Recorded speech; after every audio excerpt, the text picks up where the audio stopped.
ফেব্রুয়ারি জাতীয় বিজ্ঞান দিবস। আপনারা জানেন ভারতবর্ষের প্রথিতযশা বিজ্ঞানী চন্দ্রশেখর ভেঙ্কটরমন 1928 খ্রিস্টাব্দের 28শে ফেব্রুয়ারি ওনার যে বিশেষ আবিষ্কার রমন এফেক্ট, তার জন্য 2 বছর পরে 1930-এ ওনাকে নোবেল পুরস্কারে ভূষিত করা হয় এবং এইটিই ছিল আমাদের ভারতের বিজ্ঞানের জগতে প্রথম নোবেল।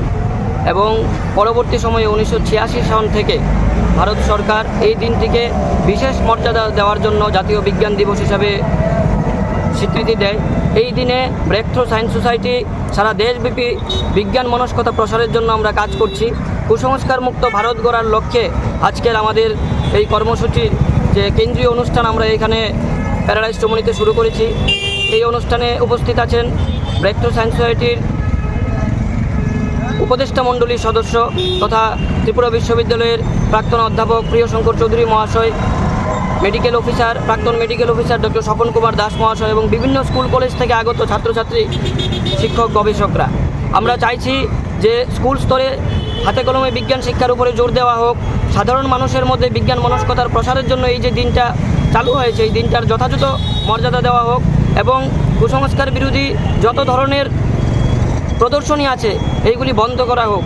কুসংস্কারের উপরে সাধারণ মানুষের যে চর্চা, এই চর্চা টিভি পত্রপত্রিকায় বিশেষ করে উজাতান্ত্রিক জ্যোতিষকে কেন্দ্র করে যেইভাবে সাধারণ মানুষের যুক্তিবাদী মনকে মেরে দেওয়া হচ্ছে, তার প্রতিবাদে চতুর্দিকে কুসংস্কার বিরোধী যে প্রদর্শনী এবং আমাদের সংগঠনের পক্ষ থেকে আমরা যেটা করে যাচ্ছি, এটাকে স্কুল স্তরে একাডেমিক স্তরে নিয়ে আসা হোক।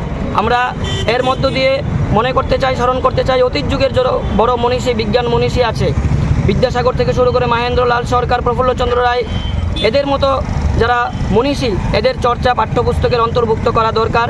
এবং আপনারা শুনেছেন রিসেন্টলি যেই চিন্তাগুলি সাধারণ ছাত্রছাত্রীদের মধ্যে যুক্তিবাদী মনন গড়ে তুলবে, ডারউইনের বিবর্তন তত্ত্ব, পর্যায় সারণী, মেন্ডেলিভের পর্যায় সারণী, এইগুলোকে আজকে সুকৌশলে সিলেবাস থেকে বাদ দেওয়া হয়েছে, যেগুলির জন্য আজকে আমরা কিন্তু লড়াই করে যাচ্ছি। আমরা মনে করি আপনাদের মধ্য দিয়ে আমরা যেই বার্তাটা সাধারণ ছাত্র সমাজ সহ বিজ্ঞান অনুরাগী জনসাধারণের কাছে নিয়ে যেতে চাই, যে যেই অধ্যায়গুলি সিলেবাসে অন্তর্ভুক্ত করার ফলে ছাত্রছাত্রীদের যুক্তিবাদী এবং বিজ্ঞান মনস্কতা প্রসারে সাহায্য হবে, এইগুলোকে অতি দ্রুত সিলেবাসে অন্তর্ভুক্ত করতে হবে এবং টিভি পত্রপত্রিকার মধ্য দিয়ে এই যে বিজ্ঞান বিরোধী একটা চর্চা চলছে, তাকে অতি দ্রুত বন্ধ করা দরকার। আমি Raju Acharya, breakthrough science society Tripura চ্যাপ্টারের সহসভাপতি।